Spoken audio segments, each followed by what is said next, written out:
Iran Israel സംഘർഷത്തിൽ ഇസ്രായേലിന്റെ സഖ്യകക്ഷിയായി America പങ്കുചേരുമോ എന്ന് നിരീക്ഷകർ ഉറ്റുനോക്കിക്കൊണ്ടിരിക്കുകയായിരുന്നു നാളിതുവരെ.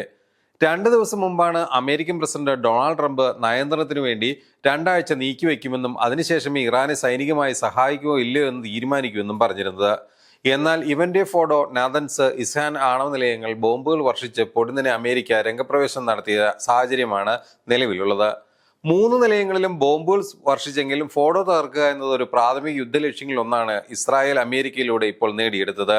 ഇറാന്റെ തലസ്ഥാനമായ തെഹ്റാന് 140 കിലോമീറ്റർ തെക്ക് സ്ഥിതി ചെയ്യുന്ന ആത്മീയ നഗരമാണ് കോം. പർവ്വത പ്രദേശമായ ഈ പ്രദേശത്താണ് ഫോഡോ ഇന്ധന നിലയം സ്ഥിതി ചെയ്യുന്നത്. കടൽ നിരപ്പിൽ നിന്ന് ഏകദേശം 900 മീറ്റർ ഉയരത്തിൽ പർവ്വതത്തിന്റെ 100 മീറ്ററോളം അടിയിൽ രഹസ്യമായി നിർമ്മിച്ച ഈ നിലയം 2009 ഇറാൻ അന്താരാഷ്ട്ര സമൂഹത്തിന് മുൻപിൽ വെളിപ്പെടുത്തിയത്. പ്രകൃതി തനതായി ഒരുക്കിയ പ്രതിരോധ സംവിധാനങ്ങൾക്ക് പുറമെ തദ്ദേശ നിർമ്മിത വ്യോമ പ്രതിരോധ സംവിധാനവും റഷ്യൻ നിർമ്മിത വ്യോമ പ്രതിരോധ സംവിധാനങ്ങളും നിലയത്തിന് നൽകിയിട്ടുണ്ടായിരുന്നു. മാത്രമല്ല, പാറക്കല്ലും കോൺക്രീറ്റ് മിശ്രിതങ്ങളും ഉൾപ്പെടുത്തി വിവിധ തട്ടുകളായിട്ടാണ് ഈ നിലയം നിർമ്മിച്ചിട്ടുണ്ടായിരുന്നത്. ഈ നിലയം പൂർണ്ണമായി സമാധാന ആവശ്യങ്ങൾക്ക് മാത്രമാണ് ഉപയോഗിക്കുക എന്നാണ് ഇറാൻ ആണയിട്ട് പറഞ്ഞിട്ടുള്ളത്. എങ്കിലും അമേരിക്കയും ഇസ്രായേലും ലോകത്തിനു മുമ്പിൽ അവതരിപ്പിക്കുന്നത് മറ്റു രീതിയിലാണ്. അമേരിക്കൻ പാശ്ചാത്യ പ്രൊപ്പഗൻഡയുടെ ആണിക്കല്ലായിട്ടാണ് ഈ നിലയം അറിയപ്പെട്ടിരുന്നത്. ഇന്ന് ഇറാൻ ആണവായുധം വികസിപ്പിച്ചിട്ടുണ്ട് എന്ന് ഇസ്രായേലോ അമേരിക്കയോ മറ്റ് പാശ്ചാത്യ രാജ്യങ്ങളോ പറയുന്നില്ല. എന്നാൽ ഭാവിയിൽ ഇറാൻ ആണവായുധം വികസിപ്പിച്ചേക്കാം. അത് തടയാൻ വേണ്ടിയാണ് ഇറാനെ ആക്രമിച്ചത് എന്നാണ് ഇസ്രായേൽ ഇറാൻ ആക്രമണത്തെ ന്യായീകരിച്ചുകൊണ്ട് പറയുന്നത്. ഇതൊരു പുതിയ ആരോപണവുമല്ല. 1995 മുതൽ Israel president Benjamin Netanyahu Iran ആണവായുധം വികസിപ്പിക്കുകയാണെന്ന തരത്തിലുള്ള ആരോപണങ്ങൾ ഉന്നയിക്കുന്നുണ്ട്. എന്നാൽ വിദഗ്ധരുടെ അഭിപ്രായത്തിൽ ഇറാൻ ഇന്ന് വരെ ഒരു ആണവ ബോംബ് പോലും ഉണ്ടാക്കിയിട്ടില്ല. ഇസ്രായേലിന്റെ ശേഖരത്തിൽ ഇപ്പോൾ 400 വരെ ആണവ ആയുധങ്ങൾ ഉണ്ട്. സംഗതി എന്തായാലും ഇസ്രായേലും അമേരിക്കയും ഇറാൻ ആണവായുധം ഉണ്ടാക്കാൻ ഏറ്റവും കൂടുതൽ സാധ്യത കൽപ്പിച്ചിരുന്നത് ഫോഡോ ആണവ നിലയത്തിലായിരുന്നു. മറ്റു നിലയങ്ങളെ അപേക്ഷിച്ച് ഫോഡോയ്ക്കുള്ള തന്ത്രപരമായ സ്ഥാനവും ഫോഡോയെ ചുറ്റിപ്പറ്റിയുള്ള അതിനൂതന സുരക്ഷാ സംവിധാനവുമാണ് ഇവർ ഇതിന് ഉയർത്തിക്കാട്ടുന്നത്. ഇസ്രായേലിന്റെ ഏറ്റവും വലിയ യുദ്ധ ലക്ഷ്യങ്ങളിൽ ഒന്നായിരുന്നു ഫോഡോ ആണവ നിലയത്തിന്റെ നശീകരണം. എന്നാൽ നിലയം തകർക്കാനുള്ള സാങ്കേതിക വിദ്യ ഇസ്രായേലിനോ അവരുടെ യൂറോപ്യൻ സഖ്യകക്ഷികൾക്കോ ഉണ്ടായിരുന്നില്ല. അമേരിക്കൻ എയർഫോഴ്സിന് നോർത്ത് ട്രൂപ്പ് ഗ്രാമാൻ എന്ന അമേരിക്കൻ കമ്പനി നിർമ്മിച്ചു നൽകിയതാണ് B-2 സ്പിരിറ്റ് എന്ന ബോംബർ വിമാനം. ഇതുപയോഗിച്ചാണ് അമേരിക്ക ഫോഡോയ്ക്ക് കാര്യക്ഷമമായ ക്ഷതം ഉണ്ടാക്കിയത്. ധാരാളം പ്രത്യേകതകളുള്ള ഈ ബോംബറുകൾ 21 മാത്രമാണ് നാളിതുവരെ നിർമ്മിച്ചിട്ടുള്ളത്. 18,000 കോടി ഇന്ത്യൻ രൂപയാണ് ഇത്തരം ഒരു വിമാനത്തിന്റെ ഏകദേശ വില. അമേരിക്ക തങ്ങളുടെ സഖ്യകക്ഷികൾക്ക് പോലും നൽകാത്ത ഈ ബോംബറുകൾ ലോകത്തിൽ ഉണ്ടാക്കിയതിൽ ഏറ്റവും ചെലവേറിയ യുദ്ധവിമാനമായാണ് അറിയപ്പെടുന്നത്. മറ്റു പോർവിമാനങ്ങളെയും ബോംബർ വിമാനങ്ങളുമായി രൂപകൽപ്പനകളിൽ വ്യത്യസ്തത പുലർത്തുന്ന B-2 സ്പിരിറ്റ് ലോകത്തുള്ള എല്ലാ റഡാർ സംവിധാനങ്ങളെയും തകർത്ത് മുന്നേറാൻ പ്രാപ്തിയുള്ളതാണ്.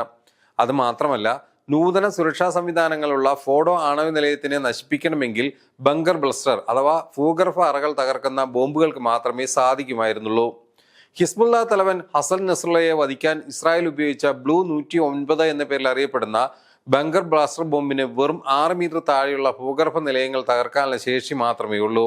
അമേരിക്കയുടെ ശേഖരത്തിലുള്ള മാസീവ് ഓർഡിനൻസ് പെനിറ്റോർ എന്നറിയപ്പെടുന്ന GBU-57 ബോംബുകൾ ഉപയോഗിച്ചാണ് ഫോഡോ അമേരിക്ക ആക്രമിച്ചത്. ഈ ബോംബ് അമേരിക്കയുടെ B-2 സ്പിരിറ്റിന് വേണ്ടി മാത്രം രൂപകൽപ്പന ചെയ്തതാണ്. മറ്റ് ഒരു പോർവിമാനങ്ങളിൽ നിന്നും ഇത് വിക്ഷേപിക്കാൻ സാധിക്കുമായിരുന്നില്ല. ഫോഡോ ആണവ നിലയം എന്ന പേരിലേക്ക് പശ്ചിമേഷ്യ അക്ഷരാർത്ഥത്തിൽ ചുരുങ്ങുകയാണ്. 30,000 പൗണ്ടോളം ഭാരമുള്ള 12 ബങ്കർ ബ്ലസ്റ്റർ ബോംബുകൾ ഉപയോഗിച്ചാണ് അമേരിക്ക നിലയം ആക്രമിച്ചത്. ഈ ആക്രമണത്തിൽ ഫോഡോയിലെ ഭൂഗർഭ ആണവ കേന്ദ്രം വൻതോതിൽ തകർന്നതായി പാശ്ചാത്യ മാധ്യമങ്ങൾ റിപ്പോർട്ട് ചെയ്യുന്നുണ്ട്. ഇതിനോട് ഇറാൻ പ്രതികരിച്ചത് തിരിച്ചു പിടിക്കാൻ കഴിയുന്നതായ നഷ്ടങ്ങൾ മാത്രമാണ് ഫോഡോയ്ക്ക് സംഭവിച്ചത് എന്ന നിലപാടാണ് ഇതുവരെ സ്വീകരിച്ചിട്ടുള്ളതും. എന്നാൽ അതേസമയം ഈ ആക്രമണം നടക്കുമെന്ന് അമേരിക്ക നേരത്തെ തന്നെ ഇറാനെ അറിയിച്ചിരുന്നുവെന്ന് ചില മാധ്യമങ്ങൾ റിപ്പോർട്ട് ചെയ്യുന്നുമുണ്ട്. ഇതുവരെ ആണവ വികിരണങ്ങൾ ഉണ്ടായിട്ടില്ല എന്ന അന്താരാഷ്ട്ര ആണവ ഏജൻസിയും മറ്റ് 2 ദിവസങ്ങൾക്ക് മുമ്പ് തന്നെ ഫോഡോയ്ക്ക് പുറത്തു കാണപ്പെട്ട ചരക്ക് വാഹനങ്ങളും ഈ റിപ്പോർട്ടുകളുടെ ആധികാരികതയെ പിന്തുണയ്ക്കുന്നുണ്ട്. മാത്രവുമല്ല, സമ്പുഷ്ടീകരിച്ചിട്ടുള്ള യുറേനിയം ഫോഡോ ഉൾപ്പെടെയുള്ള നിലയത്തിൽ നിന്ന് ആക്രമണത്തിന് മുൻപ് മാറ്റിയിട്ടുണ്ട് എന്ന് ഇറാന്റെ സ്റ്റേറ്റ് മീഡിയ റിപ്പോർട്ടും പറയുന്നുണ്ട്.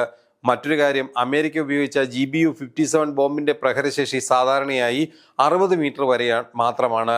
അതായത് 100 മീറ്ററോളം താഴ്ചയിൽ പ്രധാന ഭാഗങ്ങളുള്ള ഫോഡോ നിലയത്തെ പൂർണ്ണമായും തകർക്കാൻ ഈ ബോംബുകൾക്ക് കഴിഞ്ഞിട്ടുണ്ടോ എന്നുള്ളത് വരും ദിവസങ്ങളിൽ മാത്രമേ വ്യക്തമാവുകയുള്ളൂ.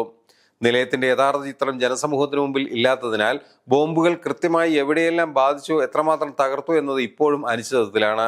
എങ്കിലും അതിന്റെ ദൂരവ്യാപക പ്രത്യാഘാതങ്ങൾ ലോകത്തെ കാത്തിരിക്കുന്നു എന്ന കാര്യത്തിൽ ആർക്കും സംശയമുണ്ടാകാൻ സാധ്യതയില്ല. ഇറാൻ എങ്ങനെയാവും തിരിച്ചടിക്കുക, അത് പശ്ചിമേഷ്യയെ എങ്ങനെ ബാധിക്കുമെന്നും കണ്ടറിയേണ്ടി വരും. ചുരുക്കി പറഞ്ഞാൽ, ലോകത്തിന്റെ ഭാവി നിർണ്ണയിക്കുന്ന പല കാര്യങ്ങൾ ഇന്നും ഫോഡോ ആണവ നിലയവുമായി ചുറ്റിപ്പറ്റിയാണ് നടക്കുന്നത്. ഫോഡോയിൽ എന്ത് സംഭവിച്ചാലും അത് ലോക സമൂഹത്തിനും നയതന്ത്രജ്ഞർക്കും യുദ്ധമോഹികൾക്കും കൊടുക്കുന്ന സന്ദേശം ചെറുതാവില്ല എന്നാണ് ഇവിടെ മനസ്സിലാക്കേണ്ടത്. യുദ്ധം എപ്പോഴും ഉണ്ടാകാം. എപ്പോഴും ഉണ്ടാകുന്ന യുദ്ധം ഇവിടെ കെടുതികൾ മാത്രമേ വരുത്തി വയ്ക്കൂ. അടിയന്തരമായി ഈ യുദ്ധങ്ങളെ എത്രയും വേഗം അവസാനിപ്പിക്കാൻ ബന്ധപ്പെട്ടവർ തയ്യാറാകാത്ത പക്ഷം വരുന്നത് ഈ മാനവരാശിയുടെ നാശം തന്നെയായിരിക്കും.